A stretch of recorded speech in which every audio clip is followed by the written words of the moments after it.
nous allons dire que nous sommes exactement à l'heure pour vous accueillir.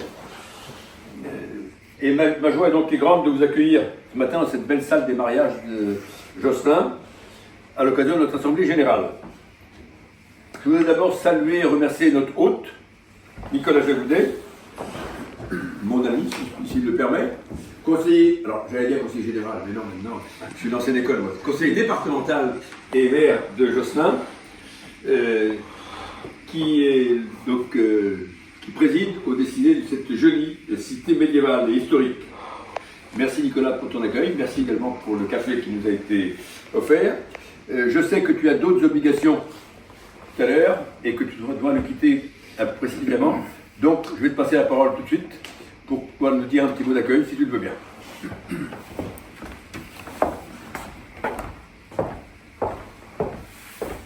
Écoutez, bonjour à toutes et tous, chers membres du comité de la Légion d'honneur, donc les Fleurons et le président, messieurs les présidents donc, du département, de la section de Pernelle, madame la présidente également de Vannes.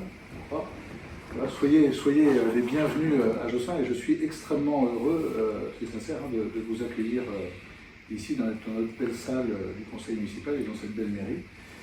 Juste quelques mots sur Josselin, pour présenter un petit peu Josselin. Josselin, idéalement situé, à mi-chemin entre Rennes et Orient, une commune chargée d'histoire, qui a marqué l'histoire de France à travers une grande famille, qui est la famille de Rohan, toujours présente à Josselin. D'ailleurs, Josselin de Rohan, un de mes illustres prédécesseurs, qui était maire de Josselin pendant 35 ans, sénateur, président de région, entre autres. Alors, je t'interromps pour dire qu'il est officier des Légion d'honneur, Josselin de Rohan. Oui. Il cotise à sa section parisienne, mais il est quand même invité régulièrement à nos activités, comme membre d'honneur, si on veut, et il ne pouvait pas être là aujourd'hui, mais il est quand même proche de nous. Oui. Et puis il vient régulièrement ici en mairie me voir et on échange très régulièrement et c'est toujours très enrichissant de se nourrir de son expérience. Juste pour continuer sur Josselin, donc c'est aujourd'hui à peu près pas très loin de 2700 habitants. On a démarré le mandat à 2450 habitants, donc on est sur une croissance dynamique en termes de population. Autant d'emplois que d'habitants, Josselin, c'est 3 emplois pour un actif. Voilà, des entreprises importantes, notamment au niveau de l'agroalimentaire. JPA, c'est près de 850 personnes sur le site. L'hôpital de Josselin, sur l'entrée nord de Josselin, qui a été reconstruit, c'est plus de 200 personnes. Voilà, donc Josselin se porte bien. On a la chance d'être une commune également qui n'est pas endettée, qui investit beaucoup, mais qui, voilà, en termes d'endettement, puisque aujourd'hui c'est un petit peu alors du jour, on est sur les préparations budgétaires, puisque ce que c'est, tu as été maire, c'est pas toujours très simple, mais nous on a la chance d'avoir une situation budgétaire qui est saine, qui nous permettra quand même voilà, d'envisager l'avenir avec sérénité. Moi c'est mon premier mandat en tant que maire, j'étais auparavant adjoint sur la mandature précédente, et sur la mandature d'avant j'étais conseiller municipal. Et Josselin est une cité qui est labellisée petite cité de caractère. Alors, il y a des gens de Malétroit, comme Malétroit d'ailleurs. Voilà, depuis 1977, c'est un label qui est important, qui met en avant le patrimoine et la qualité, je dirais, des espaces publics. Et on est aussi labellisé Ville et Village Fleuri 4 fleurs. On est très fiers de ce label-là parce qu'en France, il n'y a que 280 communes qui sont labellisées 4 fleurs. Donc voilà, on essaye en tout cas à Josselin d'entretenir de beaux espaces et de mettre en avant la qualité du bien vivre ensemble. Et j'allais oublier de dire, et c'est pourtant un marqueur important de notre commune, juste derrière nous, c'est la basilique Notre-Dame de Rancier. Et on a voilà, une basilique qui est visitée annuellement par plus de 100 000 personnes. Et on a la chance aussi d'avoir un grand pardon, Notre-Dame du Roncier, le 8 septembre, et Guy, on se retrouve régulièrement. Voilà ce que je voulais dire, pour ne pas être très long. Puis je voulais remercier Guy de nous avoir sollicité pour vous accueillir aujourd'hui. C'est un honneur pour nous. Et voilà, je voulais quand même saluer l'engagement de Guy parce que Guy est extrêmement présent sur le territoire et on entretient évidemment des rapports extrêmement cordiaux. Voilà. Donc merci à toi Guy et je vous souhaite de bons travaux et de passer une belle journée. Merci. Oui, un petit souvenir de passage avec cette médaille qui pourra trouver place dans les vitrines dans mon bureau. Ouais, ou ton bureau, voilà. Merci beaucoup. Voilà. Merci à vous. Merci. Voilà. Je voudrais saluer l'ensemble des présents, mais tout spécialement peut-être deux d'entre eux qui sont extérieurs à chez nous. Je pense au général d'aviation Philippe Prévost, président de la section du Morbihan, et qui vient de Vannes, et Anne-Marie Bureau, qui est ancienne adjointe de la mairie de Vannes et qui est la présidente du comité de Vannes. Alors, vous savez par ailleurs que les décorations de la Légion d'honneur se déclinent en divers grades. Si la majeure partie d'entre nous, ici, nous arborons la croix de chevalier, un certain nombre sont plutôt officiers. Mais plus rares sont les commandeurs. Nous en avons deux ici. Alors je salue d'autant plus chaleureusement qu'ils sont présents. Je pense au général Bernard de Ternay, qui est ici, merci au général, ancien président du comité, et également à Jean-Claude Corvézier, ici présent, ancien pilote de ligne, instructeur international alors c'est pas en tant que pilote de ligne, mais sur Boeing et autres petits appareils de ce genre, et qui est ancien maire de Briguet. Voilà, messieurs les commandeurs, merci de votre présence fidèle. Et enfin, nous avons l'insigne et rare privilège de compter dans nos rangs quelqu'un qui, au sein de la Légion d'honneur, porte ce qu'on appelle le nom de dignitaire. Le général d'armée aérienne Jean Fleury, ici présent, ancien chef d'état-major du président de la République François Mitterrand, d'une part, puis ancien chef d'état-major de l'armée de l'air, et j'arrête là les différentes responsabilités qu'il a eues, aussi bien aux aéroports de Paris et autres responsabilités qui me dépassent largement. Et il est Grand Croix de la Légion d'honneur. C'est assez rare. Et Philippe Prévost vous a remarqué que non seulement il est le seul Grand Croix de notre comité, mais qu'il est également le seul Grand Croix de l'ensemble de la section du Morbihan. Alors, mon général, nous vous adressons nos très respectueuses et reconnaissantes salutations. Notre comité est un peu atypique, car il présente une physionomie un peu particulière. En effet, si notre fichier comporte 87 noms, 31 d'entre eux correspondent à des militaires d'active, affectés aux écoles de Côte-Quidan, autrement dit maintenant l'Académie militaire de Saint-Cyr-Côte-Quidan. Ceux-ci, donc ces militaires, ne restent généralement en poste que 2 ou 3 ans.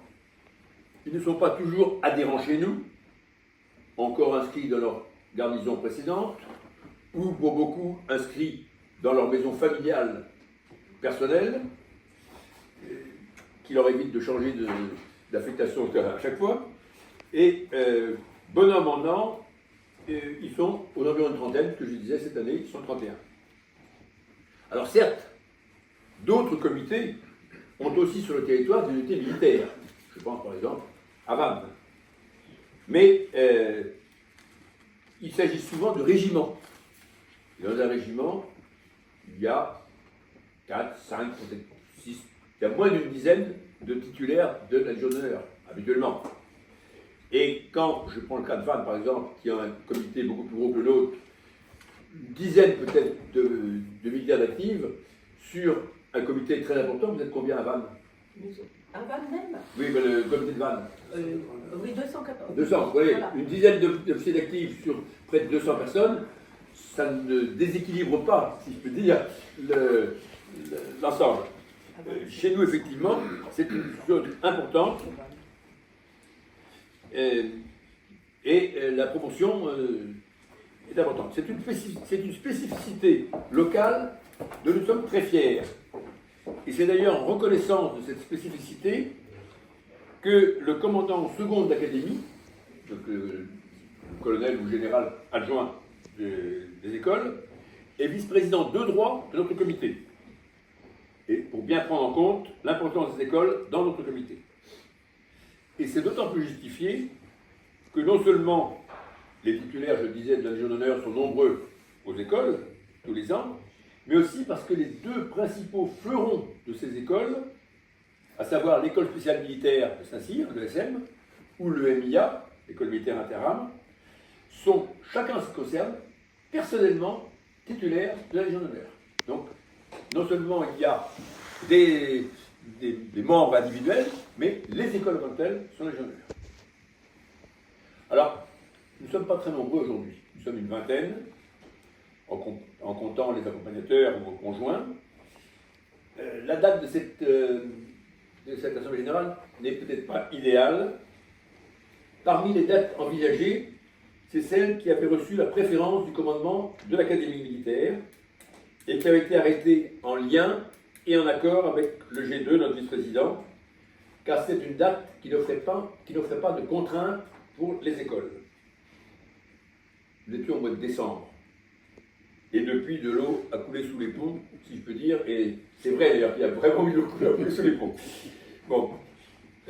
L'Académie militaire s'est trouvée confrontée à cette activité, visites, etc., qui n'étaient pas prévues à cette époque, et qui ont retenu la quasi-totalité des cadres sur place, puisqu'ils ont une inspection aujourd'hui à Couette, ils ont un colloque dans 2 jours qu'ils doivent préparer aussi, et le G2 et le général sont à Paris aujourd'hui, parce qu'ils doivent discuter d'équivalence de diplôme avec la conférence des grandes écoles. Donc ils s'excusent et nous n'avons personne aujourd'hui de chez eux. Alors, l'an prochain, je pense qu'on verra ça en bureau, mais nous envisagerons peut-être de tenir notre assemblée générale un samedi matin et non pas en semaine. Pour les retraités, que beaucoup d'entre nous sommes ici, ça ne posera pas beaucoup de problèmes différents, mais par contre, ça permettra peut-être aux actifs, je pense aux militaires en particulier, de se libérer plus facilement. Alors nous sommes heureux aujourd'hui d'accueillir parmi nous M. Henri Hamon-Gillet, qui est là au 2e rang, qui a été distingué récemment par l'attribution de la Légion d'honneur, mais dont l'insigne de son grade ne sera remis que le 8 mai prochain, par le général Charpie, dans les écoles, je crois, à Guerre. Alors, nous avons pensé que, puisqu'il était destiné à rejoindre notre comité, et à l'initiative de notre secrétaire René Carletto, il lui a été proposé de venir nous rejoindre aujourd'hui pour notre Assemblée générale. Et je le remercie et je le félicite en même temps en lui souhaitant la bienvenue dans le comité. Après ces quelques mots un peu en désordre, il faut passer à ce qu'on appelle le rapport d'activité. Alors votre bureau se réunit 2 à 3 fois par an pour veiller au bon déroulement de la vie de notre comité. Alors ce bureau est normalement composé de votre serviteur comme président, de 2 vice-présidents, l'un de droit, j'ai dit tout à l'heure, le commandant en second des écoles de Côte-Quidan, actuellement le colonel Yann de Kermagui, l'autre, notre bien connu et ancien président de section et porte-drapeau, qui est où est-ce qu'il est passé? Qui est par là-bas, voilà, et porte-drapeau de notre comité, Jean-Jacques Nicolas, de Ploermel. Le trésorier est toujours Patrick Delforge, à ma gauche, qui s'acquitte avec la rigueur que nous lui connaissons de cette tâche, et il nous fera tout à l'heure le point sur nos finances. Le secrétariat était jusqu'ici assuré par notre camarade Giorgio Benassi, qui après de longues années dans cette fonction et pour des raisons personnelles, a souhaité être déchargé de cette mission et ne pas être renouvelé au bureau. En interne, le bureau a validé la nomination, j'ose pas dire la promotion, la nomination comme secrétaire de René Carletto, à ma droite, qui était déjà un membre assidu de notre bureau. Nous regrettons que Giorgio n'ait pas pu être parmi nous aujourd'hui, car nous lui aurions manifesté publiquement notre reconnaissance pour ses longues années de dévouement. Mais on aura l'occasion de se revoir, j'espère, car il n'a pas encore complètement quitté Ruergel. Il nous manque donc un membre du bureau. Et c'est pour cela qu'un appel à volontariat avait été lancé avec l'invitation de cette assemblée. Et je remercie le colonel Nicolas Jovanovic, où est-ce qu'il est? Voilà, qui est ici, de Josselin, de la Croix-et-Léon. Mais il habite plus près de Josselin que la Croix-et-Léon. Il faut dire que Josselin, qui est une cité qui fait quelques hectares, alors que la Croix-et-Léon est une grande commune, en surface. De se porter volontaire pour renforcer notre unité d'équipe. Il est de l'ouest, donc, de notre comité. Et si vous l'élisez, cela va permettre de rééquilibrer un peu la représentation géographique de notre comité, qui actuellement est un peu centrée, c'est l'histoire, sur le secteur de Puermel-Guerre, effectivement. Donc sur l'est du département. Alors, sauf si quelqu'un tout à l'heure demande un vote à bulletin secret, il vous sera proposé de le désigner à main levée pour rejoindre le bureau. Tout au long de l'année, votre président participe à Vannes aux réunions du conseil d'administration de la section morbihannaise, sous la présidence du général d'aviation Philippe Prévost, ici présent, et qui nous dira quelques mots tout à l'heure. Depuis maintenant une douzaine d'années, la Légion d'honneur de Morbihan s'est lancée dans l'opération Devenir français, qui s'adresse aux candidats à la naturalisation française. À l'époque, comme vice-président du Conseil général, j'avais obtenu du président Boulard que ces conférences puissent avoir lieu dans le site un peu solennel de l'hémicycle du département. Je ne suis plus au département, au Conseil général, François Boulard non plus, mais l'actuel président, David Lapartien, a tout à fait soutenu l'opération et nous nous retrouvons donc 8 fois par an dans les locaux du Conseil départemental. Et je pense que Philippe Prévost nous en parlera un petit peu de l'opération Devenir français, mieux que je ne saurais le faire. À la fin de juin 2024, le Congrès national et décentralisé de la SMLH, c'est-à-dire la Société des membres de la Légion d'honneur, s'est déroulé en Bretagne, à Presles, comme on dit, et j'ai eu le plaisir d'y participer et de vous y représenter. Ce fut une belle et fructueuse manifestation. Plus localement, le 20 juin dernier, votre comité a été partie prenante du rallye citoyen organisé par la commune de La Trinité-Port-Ouette, avec le concours déterminant du colonel Didier Philippi, notre conférencier de tout à l'heure, et qui est de cette commune. Cette opération a regroupé près de 200 élèves de collèges publics et privés des environs et a été un succès. Et elle sera renouvelée le 17 juin prochain. Nous y serons avec notre stand de présentation de la Légion d'honneur et des ordres militaires. Chacun d'entre vous est invité à venir à cette manifestation civique et vous en serez avertis en temps utile. Parce que d'ici là, vous aurez le temps d'oublier. Dans le domaine des activités prochaines, je vous rappelle aussi que l'Assemblée générale de la section du Morbihan, à laquelle vous êtes tous conviés, aura lieu à Lopinay le 26 mars prochain. Il est encore temps de s'inscrire pour y participer ou d'envoyer votre pouvoir si vous ne pouviez pas y participer. Une autre de nos activités, hélas, est d'accompagner nos camarades décédés lors de leurs obsèques et de manifester à la famille dans la peine notre sympathie et notre soutien. En 2024, nous avons été épargnés, mais tout récemment, le 25 février dernier, ce sera pour l'année prochaine, pour le rapport de l'année prochaine, nous avons accompagné à sa dernière demeure notre camarade Henri Jouet de Lisieux, décédé à l'âge de 84 ans. Enfin, la dernière activité que je voudrais évoquer concerne l'opération Colis de douceur de Noël et de Premier de l'An. À l'occasion de ces dates festives, nous organisons une visite de nos anciens de 85 ans et plus, ainsi que des veuves de nos camarades décédés. Je pourrais dire des conjoints, mais ce sont souvent des veuves, puisque la parité qui existe maintenant dans les nominations de la Légion d'honneur n'existait pas à l'époque. Sous prétexte, si je puis dire, d'apporter un petit colis de friandises, nous pouvons ainsi rencontrer nos grands anciens, dont l'accueil et la conversation sont toujours de grande qualité et souvent pleins d'enseignements et de sagesse. Ce sont les membres du bureau qui se répartissent ainsi les visites. Voilà, chers amis, je crois l'essentiel de nos activités au cours de l'année 2024. Et je n'ai pas parlé des cérémonies patriotiques nombreuses auxquelles nous sommes souvent présents, parfois avec le drapeau, dans nos communes respectives ou pour des circonstances particulières. Et c'est l'occasion de remercier publiquement notre porte-drapeau Jacques Nicolas pour son investissement depuis de nombreuses années.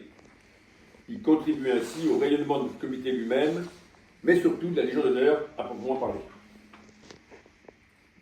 Avant de soumettre à votre approbation ce rapport d'activité, je vais demander à Philippe Prévost de bien vouloir nous dire quelques mots, en particulier peut-être sur l'opération Devenir français. Philippe, à toi la parole. Je crois que je reste là. Mon général, cher président, c'est un honneur pour moi de revenir et de vous voir en face de moi. J'ai longtemps servi sous vos ordres et c'est toujours été un régal. Et en plus, en tant qu'ancien élève de Saint-François comme Guy, nous avons beaucoup d'activités communes en mémoire.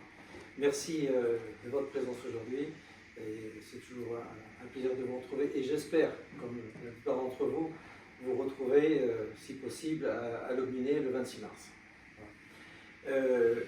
La section morbihannaise de la SNH comporte 600, plus ou moins 2, ça dépend des semaines, répartis en 5 comités, dont le comité de Ploermel-Couët-Quidan, qui est le seul à ne pas porter le nom de Pays de Vannes, Pays de Ré, de l'Orient. C'est Ploermel-Couët-Quidan, vous êtes donc bien ciblés. Et je suis content finalement qu'il y ait un comité qui fasse un petit peu exception à la règle, un comité particulier. C'est pas souvent que je suis venu chez vous, parce que je pense que la dernière assemblée annuelle a eu lieu il y a quelques années. Alors, donc il faut bien remettre ça tous les ans maintenant, si je veux dire. Donc ça fait 7 ans que je suis à la tête de la section du Morbihan. Le 26 mars, je me représenterai pour un 3e et dernier mandat en tant que président de la section. Nous sommes limités de toute façon à 3 mandats et ça sera... J'ai beau chercher quelqu'un pour me succéder, c'est délicat. Il y a des difficultés à trouver des gens disponibles. Je cherche dans la région de Vannes, mais on est volontaire, on trouvera. Voilà. Pour revenir un petit peu sur tes propos, mon cher Guy, pour vous préciser que Guy, j'avais 9 ans quand je l'ai connu. Nous étions en classe ensemble, c'est bien ça, Guy? Oui, et moi j'avais 10 ans parce que j'étais moins brillant que lui. On a fait les mêmes bêtises quand même. Voilà. Donc effectivement, tu me demandes de parler de devenir français. Mais auparavant, je voudrais rappeler que nous répondons à toutes les sollicitations au niveau de la section. La toute dernière, je veux dire, à caractère un petit peu plus militaire, c'était lorsque le SNU nous a demandé d'intervenir pour un groupe de 90 jeunes de la région de Finistère et Côte d'Armor qui s'était réunis à Étel. Et donc nous sommes allés à 3 du comité de la section, en fait, intervenir. Et mon général, j'ai parlé à ces jeunes de la dissuasion nucléaire. Sujet un petit peu d'actualité en ce moment, mais je leur représentais ça comme des gamins de leur âge, mais au moins qu'ils sachent ce que c'était.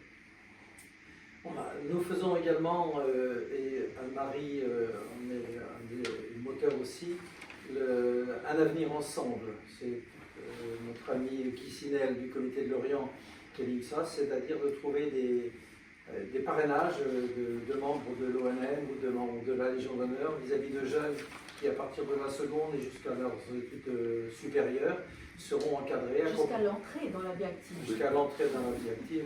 A priori, après les études supérieures, on rentre dans la vie active. Il faut le sauter. Ah, a priori. Et donc, nous parrainons ça également, c'est une bonne activité.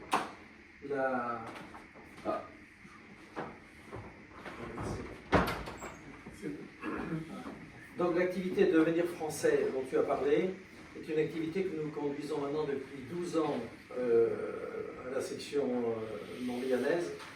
Nous accueillons les demandeurs de nationalité française qui sont reçus au département, dans l'hémicycle, comme tu as dit, remarquable. Les promotions, si on peut appeler ça, moi je l'appelle des auditeurs, sont au nombre de petites promotions 30, on a eu jusqu'à 120 à accueillir, et nous leur faisons entre février et juin tous les 15 jours, le mardi soir, dans l'hémicycle du conseil départemental, des conférences qui sont soit, la dernière, mardi dernier, ça a été la place de la France dans le monde, et puis la constitution de la 5e République.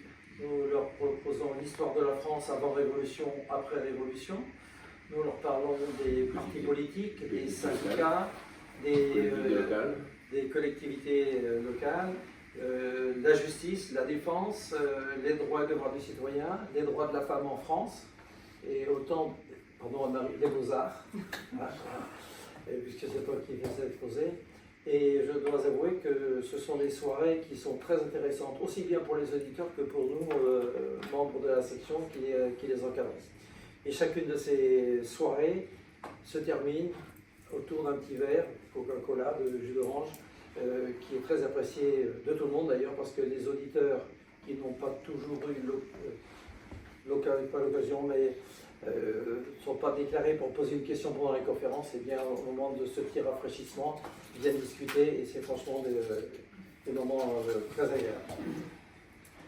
Voilà, maintenant je vais te laisser terminer, et surtout rappeler que le 26 mars, on vous attend le plus nombreux possible à Lomminet.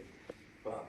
On aura une conférence sur habitat et humanisme dans le Morbihan, qui sera faite par Emmanuel Lutzer, et puis petit repas derrière pour ceux qui le souhaitent.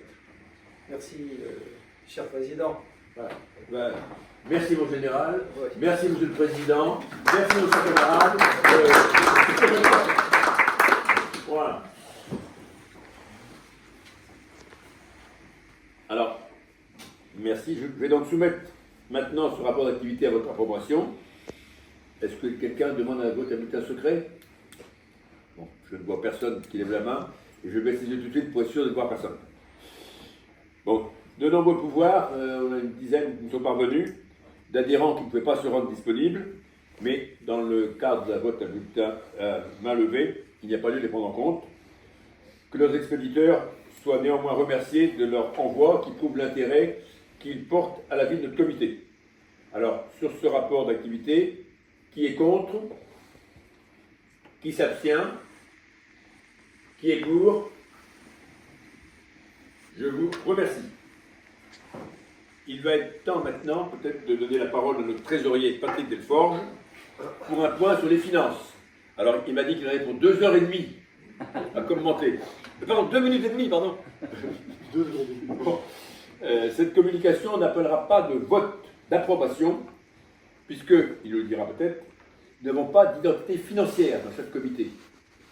Mais nous dépendons directement du siège national. Alors, c'est peut-être un peu compliqué, mais c'est comme ça. Voilà. Via la section. Pardon? Via la section, oui. Ouais.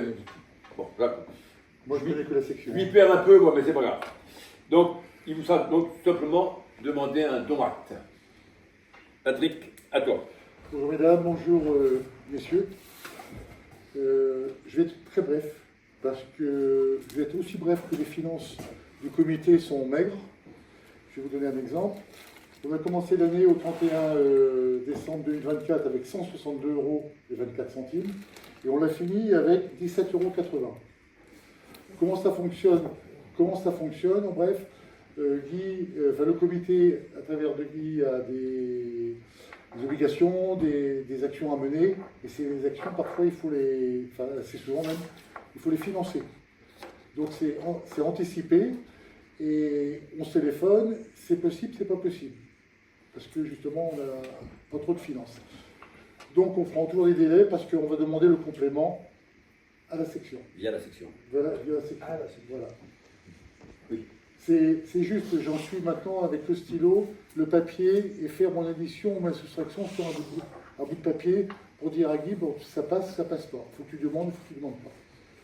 Voilà, c'est tout ce que j'ai à dire, parce que franchement, c'est pas très compliqué. Bon, merci Mazik. Alors, effectivement, dit comme ça, on se dit faire compliqué. Oui, Oui. Pour préciser quand même, c'est que tous les fonds sont à la section. C'est le trésorier de section qui est Patrick Lamandé du comité d'Auray qui est ça. Mais dès que le comité, ou l'un des comités demande. aussi demande, Bien vous sûr. avez ce que Oui, pas de problème. Hein. Là, je ne m'étais pas rendu compte que vous étiez descendu si bas. Vous avez, Oui, mais c'était arrêté à la fin de l'année. Parce que C'est sur un an. Oui, parce qu'actuellement, on doit être à 400 et quelques euros. C'est bon. Un peu moins maintenant. Un peu moins. Oui, ça va. savoir Oui. que tout ce qui correspond, en fait, les cotisations, ça remonte au niveau national et ça nous redescend après au niveau de la section en raison de 50% de ce qui a été versé.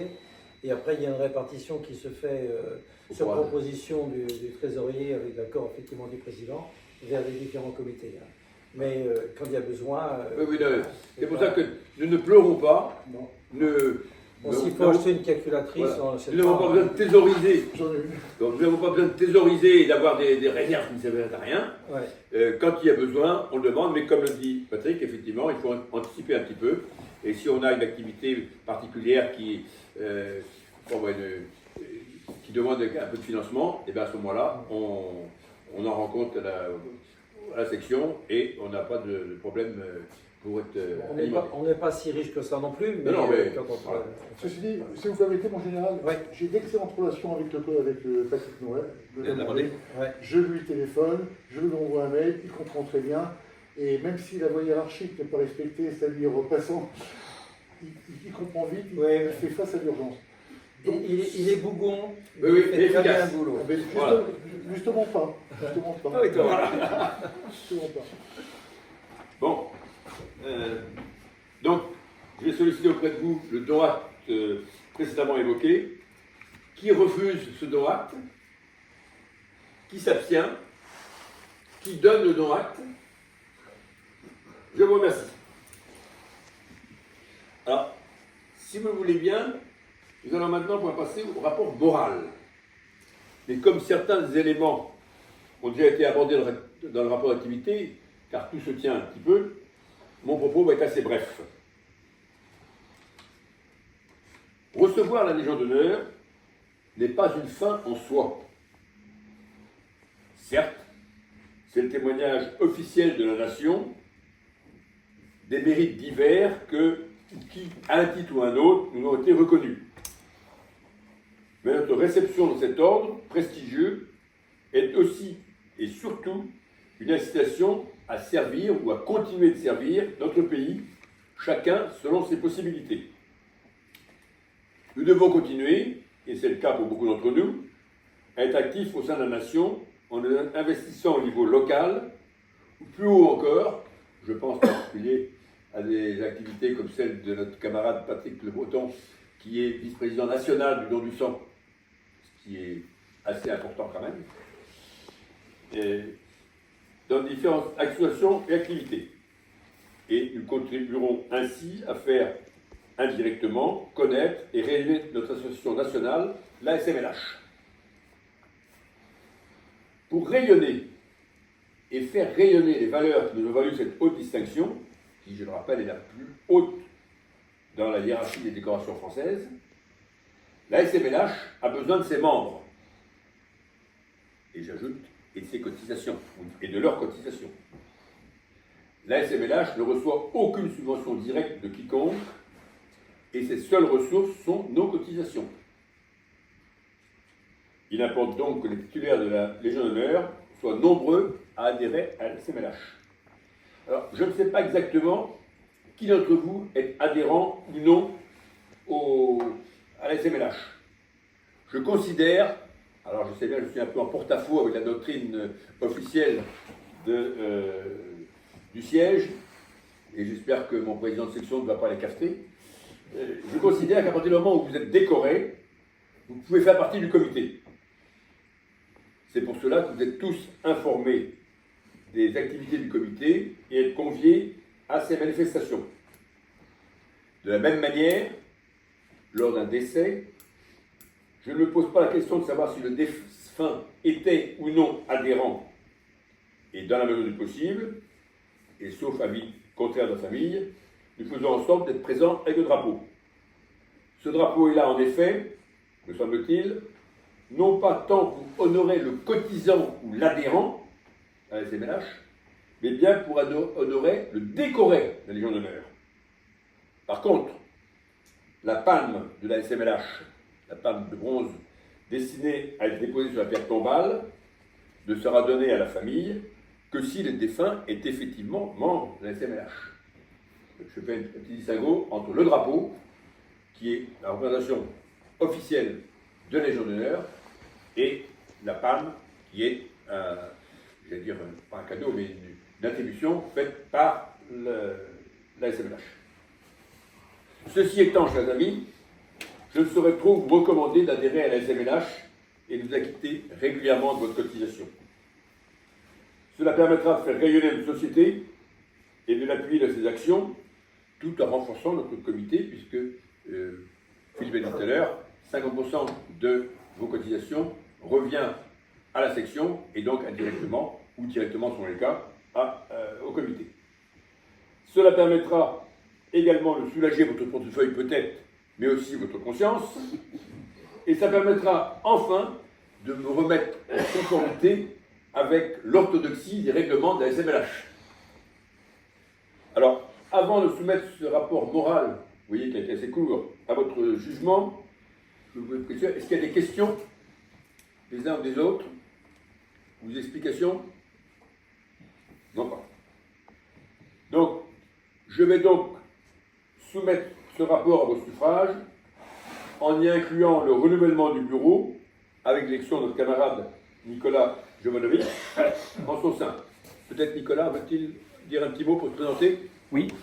Voilà, pour ceux qui... Je suis le colonel Jovanovic à la retraite depuis 2 ans et je m'investis dans plusieurs associations, à la paroisse et ailleurs. Et lorsque l'appel a été lancé de faire acte de volontariat, ça me semblait tout à fait naturel de se présenter dans ce cadre-là pour pouvoir continuer à servir. Parce que ça a été mon maître mot, finalement, pendant ces 35 dernières années, où j'ai commencé à côté, à Saint-Cyr, mais il a fallu que j'attende d'y revenir comme instructeur entre 1994 et 1997 pour choisir de nous enraciner quelque part, parce que c'est vrai que tous les 2-3 ans, on bouge. Et donc, on a acheté une maison à Lacroix-et-Léon, qui est à un jet de pierre de Josselin, et où on a voulu donner à nos enfants des souvenirs d'enfance et les faire en sorte qu'ils soient de quelque part. Parce que, comme mon nom l'indique, Jovanovic, c'est pas un nom très breton, même si ça ressemble à Joannick. Mon père est arrivé ici en France dans les tout début des années 50 de la Yougoslavie qui était devenue communiste. Et donc il avait voulu quitter à ses 20 ans. Et donc nos racines familiales, eh bien, il a fallu en créer. C'est la raison pour laquelle on s'est implanté ici. Et je ne le regrette pas parce que même s'il pleut souvent, on a quand même du soleil qui nous rappelle que la vie est belle. Et donc, moi, j'ai fait une carrière, j'ai suivi une carrière relativement classique d'un officier des troupes de marine, avec des postes à l'étranger, des postes en France. J'ai eu l'honneur de commander le 21e RIMA, qui est le petit frère du 3e RIMA de Vannes, à Fréjus. Et puis, j'ai été affecté à Rennes. C'est là où j'ai reçu l'honneur de porter l'insigne de la Légion d'honneur. C'est pour ça que je m'étais inscrit à la section de Rennes, étant pas très loin. Voilà. Et puis j'ai terminé à Paris comme il se doit, auprès des grands chefs pour les servir au plus près. Qu'est-ce que je peux vous dire d'autre? Eh bien, je suis très heureux d'être avec vous et de surtout servir mon nouveau chef, si vous l'acceptez, en la personne de Guy. Donc Guy, merci beaucoup pour ton allant, ton dynamisme, ton sérieux, et je serai très heureux de pouvoir continuer à servir sous tes ordres. Le sous les ordres est un peu exagéré quand même. En lien. On découvre des choses. Là. Voilà, c'est ça. Bon, donc, je vais donc passer au vote de ce rapport moral, si vous voulez bien, y compris donc le renouvellement du bureau et le complément du bureau. Alors là aussi, est-ce que quelqu'un demande un vote à bulletin secret? Non pas. Bon, je vous remercie. Alors, ce rapport moral, qui le rejette? Qui s'abstient? Qui est favorable? Eh bien, écoutez, je vous remercie. Je vous remercie. Je vois que nous sommes tout à fait dans les temps.